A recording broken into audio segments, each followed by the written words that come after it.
So hey my friends, welcome. So देखिए, आज के इस वीडियो में हम और एक आंसर बुकलेट है, एक आंसर है, एक क्वेश्चन है जिसे हम एनालाइज करेंगे। अगर आप यूपीएससी की तैयारी कर रहे हो तो आंसर राइटिंग की प्रैक्टिस भी करते होगे आप।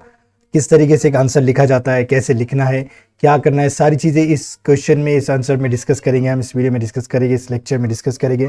और आपको दो चीज़ें इसमें सीखने का मौका मिलेगा। एक तो आंसर किस तरीके से लिखा जाता है यूपीएससी के लिए, और दूसरा कोई भी क्वेश्चन को कैसे समझे, मतलब इंग्लिश में, हिंदी भी लिखी हुई है। अगर आपको हिंदी आती है, जो देखिए अधिगम निर्धनता क्या है बिल्कुल पता नहीं हो सकता, मतलब जो यूज़ ही नहीं होते लाइफ में वो इस्तेमाल होती है ऐसी हिंदी। तो अगर वो नहीं आती तो थोड़ा बहुत इंग्लिश समझ लेना है, जिससे आपको आसानी होगी इंग्लिश, मतलब कोई भी एक क्वेश्चन को हैंडल करने में। तो ये दो हमारे मकसद है, और हमारा मकसद है इस चैनल के ज़रिए कि उन स्टूडेंट्स को इंग्लिश पढ़ाना जो डरते हैं बहुत, यूपीएससी की तैयारी भी कर रहे, कोई कॉम्पिटिटिव एग्जाम की तैयारी करे, लेकिन इंग्लिश उनका सब में बड़ा बैरियर है, डर है, जिससे वो कॉन्फिडेंस खो देते हैं। तो आप ये चैनल को फॉलो कर सकते हैं, वीडियो को फॉलो कर सकते हैं सारे, लाइक करें, शेयर करें, कमेंट करें, और ज़रूर बताएं हमें कि आपको वीडियो सारे कैसे लग रहे हैं। तो वीडियो की तरफ बढ़ते हैं। देखिए, post pandemic India is staring at the challenge of learning poverty.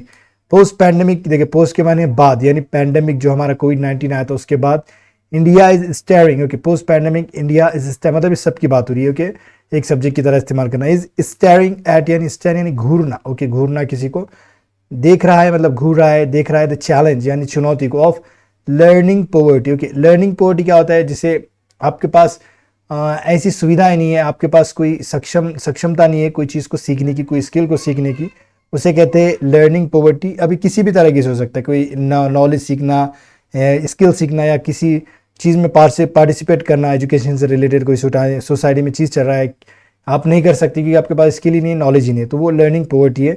तो ये है एक चैलेंज है हमारे पास पोस्ट पैंडेमिक के बाद, ओके, लर्निंग पॉवर्टी का।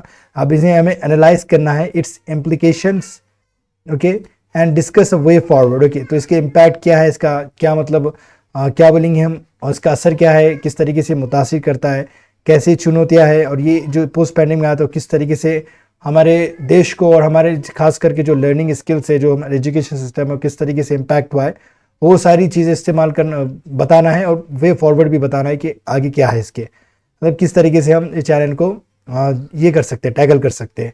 The post pandemic India is experiencing a deep learning crisis due to back lockdown, okay.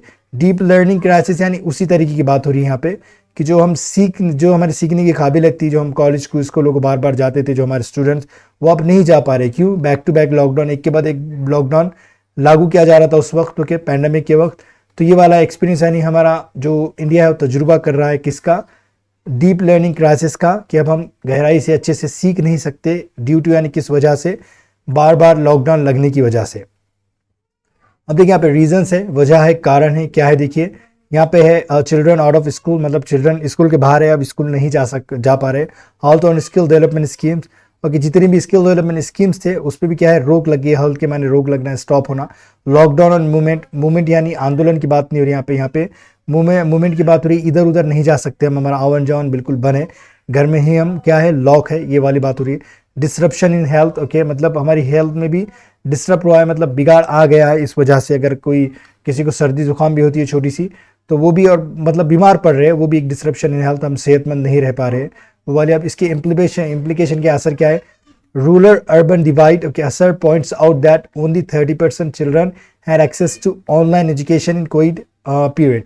अब देखिए डिवाइड है ना, जैसे हम डिजिटल डिवाइड की बात करते हैं, तो डिजिटल डिवाइड एक ऐसा टर्म है, मतलब किसी के पास इंटरनेट का एक्सेस है, मोबाइल है, और किसी के पास नहीं है, तो उससे डिजिटल डिवाइड किया गया। भैया रूरल अर्बन डिवाइड यानी एक तरफ रूरल और एक तरफ अर्बन है, इस तरीके से हम डिवाइड कर सकते हैं।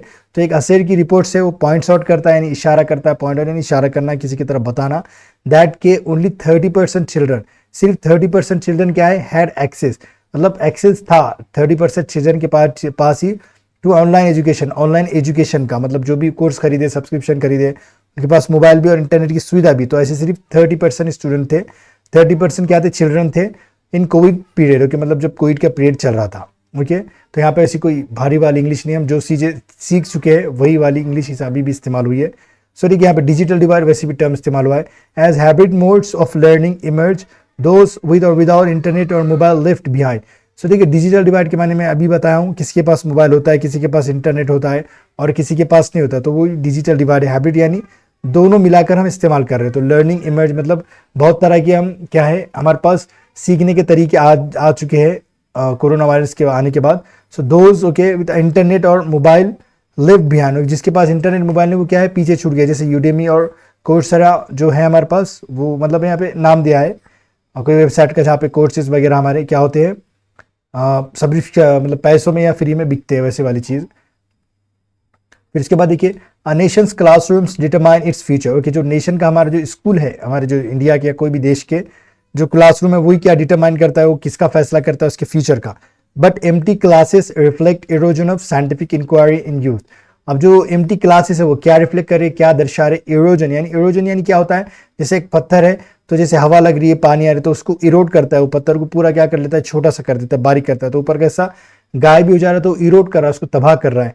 तो साइंटिफिक इंक्वायरी तो आपको पता है कि कोई साइंटिफिक रिसर्च स्टडी वगैरह ये क्या है, उसमें लैक नजर आ रहा है यूथ में इस वजह से। So productive engagement of youth is impacted. Okay, और प्रोडक्टिव इंगेजमेंट क्या है, वो भी क्या हुआ, इम्पैक्ट हुआ है।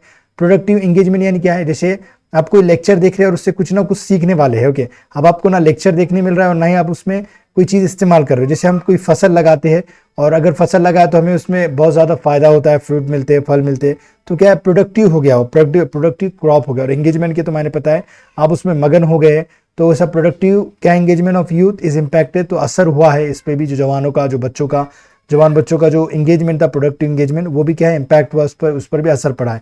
जैसे स्किल्स पर क्लब्स दिया हुआ है, एनसीसी, एनएसएस ये वाले, और स्पोर्ट्स पर भी, मतलब ये जाकर खेल नहीं सकते अब। ओके, जो गेम होते थे स्कूल में वगैरह, अब क्या है, शैडो पैंडेमिक देखिए, मेंटल हेल्थ भी क्या है, इससे क्या हुई है, क्या कहते हैं हम, इम्पैक्ट हुई है। और ये क्या है, ज़रा पढ़ के दिखाइए हमें, कमेंट में कर सकते हैं। अभी बिल्कुल भी ये पढ़ने लायक वर्ड नहीं नज़र आ रहा है ये वाला।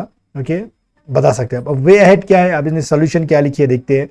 Okay, fast track implementation of Bharat net to bridge digital divide. अब क्या करना है हमें, फास्ट ट्रैक यानी बहुत अच्छे से लागू करना है, जिसका क्या हो, रफ्तार फास्ट इम्प्लीमेंटेशन यानी लागू करना चाहिए, इसको भारत नेट को लागू करना है। टू ब्रिज यानी देखिए इधर एक है, इधर यहाँ पे बीच में पानी, तो हम इस पे ब्रिज बना देते हैं, तो यहाँ पे डिजिटल डिवाइड, यहाँ पे कोई इंसान ठहरे हुआ है जिसके पास इंटरनेट है, यहाँ पे कोई इंसान ठहरे हुआ है जिसके पास इंटरनेट, तो हमें दोनों को मिला दे रहे हैं, मतलब दोनों के पास भी इंटरनेट एक्सेस है, तो ये डिजिटल डिवाइड क्या है, खत्म हो रहा है, मतलब सबके पास इंटरनेट आ रहा है। ये वाली चीज़ को हम बोलेंगे कि हम ब्रिज कर रहे हैं, ये सुविधा को हम उपलब्ध करा रहे हैं सभी को।